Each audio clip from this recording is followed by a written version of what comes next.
Hello everyone, मेरा नाम है सुदीक्षा मुन्नी और मैं हूँ सीनियर सेकेंडरी में एनआईओएस में। ओके। और जैसा कि मैंने अपनी पिछली वीडियो में बोला था कि मैं समरीज़ लेके आऊँगी और जितना भी मुझसे हो पाएगा बुक में जितने भी टॉपिक्स हैं सब्जेक्ट वाइज, लाइक आज मैं इस वीडियो में इंग्लिश के बारे में शेयर करने वाली हूँ। ओके। तो सबसे पहले हम इंग्लिश के जो भी सिलेबस में जितनी भी चीज़ें हैं उसको जानेंगे, उसके बाद हम स्टेप बाय स्टेप आगे बढ़ेंगे। ओके।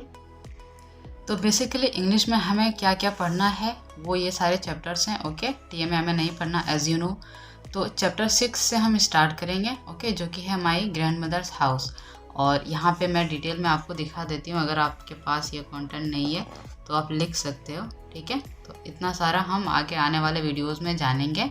और आज हम जानने वाले हैं पोएम फर्स्ट के बारे में, जो कि है my grandmother's house. Poem है first poem, that is my grandmother's house. इसमें जो पोइट हैं कमला दास, हमें याद रखना है जो पोइट हैं वो उनका नाम क्या है, कमला दास। ओके।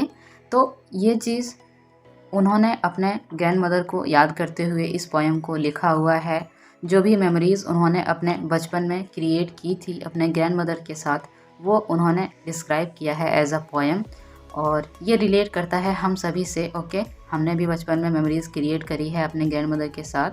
तो पोएट ने क्या क्या करा हुआ है, कैसे मेमोरीज़ क्रिएट करी हुई है, उनको अभी क्या क्या चीज़ें बहुत ज़्यादा याद आती है, उसके बारे में ही ये पोएम है।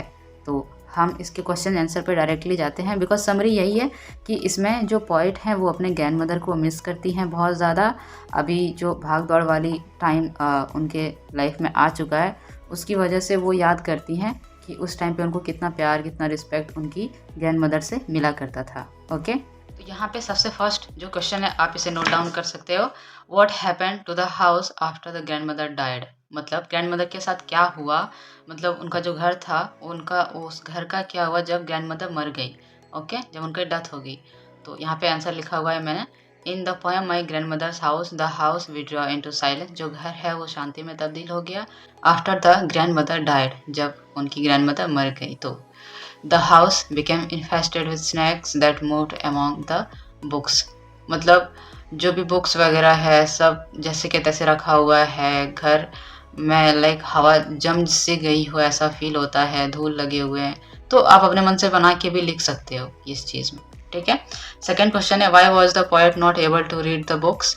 जो पोएट हैं वो क्यों एबल नहीं थी बुक को पढ़ने के लिए, क्योंकि वो बहुत ज़्यादा छोटी थी। ओके। वही आंसर है, the poet was too young to read books at that time। Then the third one, complete the following। The poet wants to go back to the house। वो जो poet हैं वो अपने ग्रैंड मदर के घर वापस जाना चाहती हैं। क्यों जाना चाहती हैं? To peer through blind eyes of window। Basically ये पोएम से ही दिया हुआ है। ठीक है। आप यहाँ पे देख सकते हो, to peer through blind eyes of window। तो ये जो क्वेश्चन है ना, इसका सारा यहाँ पे आपको मिल जाएगा। ठीक है। जो फिलिंग द ब्लैंक्स दिया हुआ है वो सब पोएम से ही आएगा क्वेश्चन, तो वहाँ से हम उसको भर सकते हैं। To pick an armful of darkness, to listen the frozen air, ये सब पोएम से ही उठाया हुआ है। Then move to the next question, look at the phrase blind eye of window. ये एक फ्रेज दिया हुआ है पोएम में, ब्लाइंड आईज ऑफ विंडो। ठीक है। Window is non living object. जो विंडो होता है वो नॉन लिविंग होता है, निर्जीव होता है। फिर भी पोएम में the window has been given human physical feature that is blind eye. फिर भी जो पोएम में पोएट ने यूज़ किया है विंडो को ब्लाइंड आई, वो तो निर्जीव है ना, यानी कि अंधा कैसे हो सकता है। तो यहाँ पे क्वेश्चन क्या पूछ रहा है, what do we call this poetic transformation. तो इस ये जो पोएटिक ट्रांसफॉर्मेशन है जिसमें नॉन लिविंग में ह्यूमनिस्टिक फीचर को ऐड किया गया है, उसको क्या कहते हैं। उसके बाद दूसरा क्वेश्चन है, why are the eyes of windows described as blind. तो जो ये ट्रांसफॉर्मेशन है ना पोएट का, उसको बोला जाता है पर्सोनिफिकेशन। और आगे का जो क्वेश्चन का आंसर है वो क्या है, poet used the phrase blind eyes. Poet ने ये फ्रेज यूज किया ब्लाइंड आइज क्यों, which means the house is filled with darkness and nothing inside the house is clear to her eyes।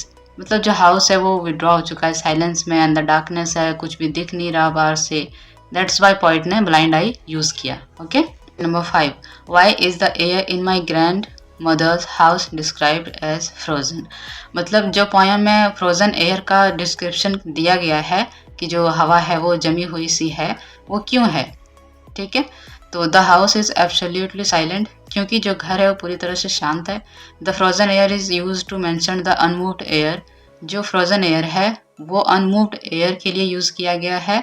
Field in the house because no inhabitants, मतलब वहाँ पे कोई रह नहीं रहा है ना, और जिस घर में कोई रहता नहीं है तो वहाँ पे लाइक जाले वगैरह लग जाते हैं, बहुत दिनों से सफाई नहीं होती है, और हवा लगता है जम सा गया है, हर चीज़ जहाँ थी वहीं पड़ी हुई होती है, उसकी वजह से ही यहाँ पे फ्रोजन एयर का यूज़ किया हुआ है। Now next question, pick out the correct alternative in A and B. Okay, an armful of darkness, basically यहाँ मीनिंग पूछा गया है, एन आर्मफुल ऑफ डार्कनेस का मतलब क्या है, तो उसका मतलब है old memories of the grandmother's house. Then B में क्या है, to lie behind my bedroom door like a brooding dog, इसका मतलब क्या है, the memories will always remain with the poet, मतलब जो भी मेमोरी है ना वो हमेशा पोइट के साथ रहेगी, जो मेमोरीज उनकी ग्रैंड मदर ने क्रिएट करी जब वो छोटी थी। ओके, तो इस लाइन का जो मतलब है वो यही है। Now next question, which word tell you that the poet is talking to someone, जो ये बताता है कि जो कवित्री हैं वो किसी से बात कर रही हैं, तो the word which tell us that the poet is talking to someone are, जो वर्ड है यानी कि जो सेंटेंस है या वर्ड है जो कह सकते हो आप, जो हमें बताता है कि पोएट किसी से कह रही है अपनी फीलिंग्स को, वो क्या है, you can not believe darling. Okay, यही वो लाइन है।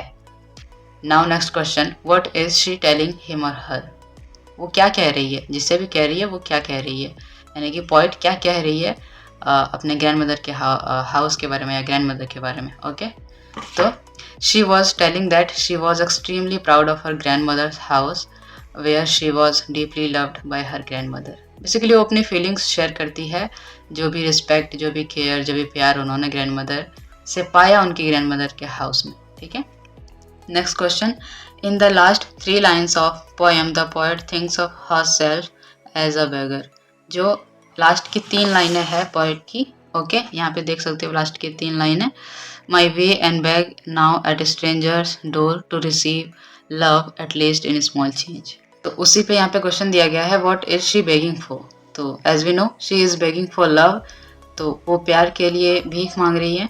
She has become a beggar, वो लाइक बोलते हैं ना भिखमंगा टाइप का वो बन गई है, मतलब for love only. Okay, so who knocks helplessly at strangers door to receive at least in a small measure, मतलब वो कम से कम एटलीस्ट छोटा सा भी, थोड़ा सा भी प्यार ढूंढ रही है अभी, जहाँ पे भी वो बिजी लाइफ में है, तो वो लाइक स्ट्रेंजर से भी लव एक्सपेक्ट कर रही है जो कि उनको नहीं मिल रहा है, तो she is begging for love.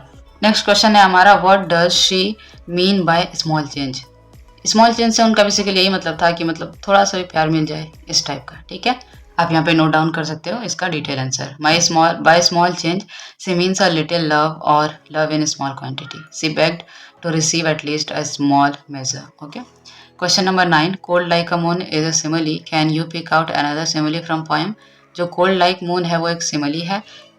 To lie behind my bedroom door like a brooding dog, ये पूरी लाइन है यहाँ से यहाँ तक, ये भी एक सिमिली है जिसको हमें याद रखना है, और नहीं भी याद रखेंगे तो भी वहाँ पे पोएम वगैरह देख के अगर पूछा गया तो हम देख के लिख सकते हैं और नॉर्मली याद भी रख सकते हैं। Question number 10, the poet thinks of her past, जो पोइट हैं वो मतलब सोचती हैं अपने पास्ट के बारे में। How is her present differ from the past, उनका जो प्रेजेंट टाइम है वो पास्ट से कैसे डिफरेंट है। She remembers her childhood in her grandmother's house, वो अपने चाइल्डहुड को, बचपने को याद करती है, जो भी उन्होंने पल बिताया अपने ग्रैंड मदर के हाउस में, जो भी उनको प्यार मिला अपने ग्रैंड मदर के हाउस में। She has a deep sense of sorrow, उनको बहुत ज़्यादा तकलीफ होती है प्रेजेंट टाइम में, in the present time, because no one loves her now, क्योंकि अभी उनको कोई भी प्यार करने वाला नहीं है, दैट्स वाई वो अपने ग्रैंड मदर को याद करती है। उसके बाद pick out words from the poem which convey the sense of loss that poet feels, हमें वो वर्ड को पिक करना है पोएम से जो हमें फील कराता है कि उन्होंने कुछ खोया हुआ है, पोएट ने कुछ खो दिया। ठीक है, the words from the poem which convey the sense of loss that the poet feels are, जो भी सेंटेंसेस या वर्ड्स हैं जो ये फील कराते हैं कि पोएट ने कुछ खो दिया है, वो ये रहे। क्या क्या है, दैट वुमन डाइड, ये भी एक लॉस है। माई ब्लड टर्न्ड कोल्ड, ये भी हम लिख सकते हैं कि एक लॉस है। Frozen air, wild despair, armful of darkness, ये सारी चीज़ें। ठीक है, then which house is the poet talking about, obviously we know grandmother's house. Okay, but हमें पूरी लाइन लिखनी है। ओके, हम बस ग्रैंड मदर हाउस लिख के नहीं छोड़ सकते, the poet is talking about her grandmother's house where she grew up as a child. जो पोएट हैं वो क्या किसके बारे में बात कर रही है? अपने ग्रैंड मदर के हाउस के बारे में, जहाँ पे वो बड़ी हुई, ठीक है, as a child. Where does the first segment of the second line train off? The poet express her nostalgic pain on recalling her memories in her grandmother's house. तो ये चीज़ें बहुत तकलीफ देती है, बहुत ज़्यादा, ठीक है, जो उनकी मेमोरीज उन्होंने क्रिएट करी थी अपने ग्रैंड मदर्स के हाउस में, और उनको एक सेंस ऑफ लॉस फील कराती है वो चीज़ कि उन्होंने अपने ग्रैंड मदर को खो दिया, या फिर उनका जो बचपन था वो खो गया, ठीक है। Then why did the poet blood turn cold? जो पोएट ने लिखा है कि जो ब्लड है वो कोल्ड हो गया, ठीक है, कोल्ड में टर्न हो गया, तो वो उन्होंने ऐसा क्यों कहा? The poet's blood turn cold at the sight of snakes among her grandmother's books. तो बेसिकली यहाँ पे पोएम की ही लाइनें उठा के लिखा हुआ है मैंने, ठीक है। तो हम ये चीज़ लिख सकते हैं कि सारी चीज़ें वहाँ पे लाइक स्थिल हो गई है, जम सी गई है, कुछ मूवमेंट नहीं हो रहा है, कोई रहता नहीं वहाँ पे, जिसकी वजह से उनको डीप सेंस ऑफ सोरो फील होता है, तकलीफ होती है। तो बस हम ये चीज़ खुद से भी बना के लिख सकते हैं, ठीक है। What derives the poet to go back to the grandmother's house? ऐसी कौन सी चीज़ है, क्या है वो चीज़ जिसकी वजह से जो पोएट है वो जाना चाहती है अपने ग्रैंड मदर के हाउस में वापस? The poet feels nostalgic about her grandmother's house while in the city she is desperate and sleepless. She hopes to get her peace back in the dismal house of her grandmother. Basically भाग दौड़ी की ज़िंदगी में शहर में रहती हैं और स्लीपलेस नाइट है, मतलब रात को सो नहीं पाती हैं, उनको अभी वो प्यार नहीं मिल पा रहा है, वो सारी चीज़ें नहीं हो पा रही है जो बचपन में मिला करता था, ठीक है, जिसकी वजह से उन्हें बहुत ज़्यादा तकलीफ फील होती है। इसलिए वो वापस जाना चाहती है उस टाइम में जब वो ग्रैंड मदर से प्यार पाती थी और वो सारी चीज़ें कैरी ऑन थी, ठीक है। So next move to the next question. ये हमारा लास्ट क्वेश्चन है इस चैप्टर का, ओके, जो कि बहुत बड़ा लिखा हुआ है ताकि इसमें सारी चीज़ें आ जाए जितना भी इस चैप्टर में है। क्या है? In the poem my grandmother's house how does Kamala Das reveal the intensity of her grief over her past life? तो इसमें पूरा आप यहाँ पे देख सकते हो, मैं इसको अच्छे से थोड़ा रखती हूँ, ठीक है। आप यहाँ से या तो इसका स्क्रीनशॉट ले लो, स्क्रीनशॉट तो होगा नहीं मे बी, तो आप इसको यहाँ पे लिख सकते हो, ठीक है। आप इसका आंसर यहाँ पे देख सकते हो आराम से। पूरा जब आप इसको पढ़ लोगे ना, ठीक है, तो इसका पूरा पढ़ने के बाद सारी चीज़ें क्लियर हो जाएगी, ये चैप्टर दोबारा फिर पढ़ने की ज़रूरत नहीं पड़ेगी, ठीक है। तो इतना ही था इस वीडियो में। हमने डिस्कस किया माई ग्रैंड मदर्स हाउस के समरी के बारे में, और जितने भी इसमें क्वेश्चन आंसर्स हैं उन सारे क्वेश्चन आंसर्स के बारे में भी हमने डिस्कस कर लिया। इससे ज़्यादा इसमें कुछ नहीं है। So that's it for today's video. आप सब्सक्राइब कर सकते हो मेरे चैनल को। हम आगे और भी जो चैप्टर्स हैं उनके समरीज को लाएंगे। Bye bye.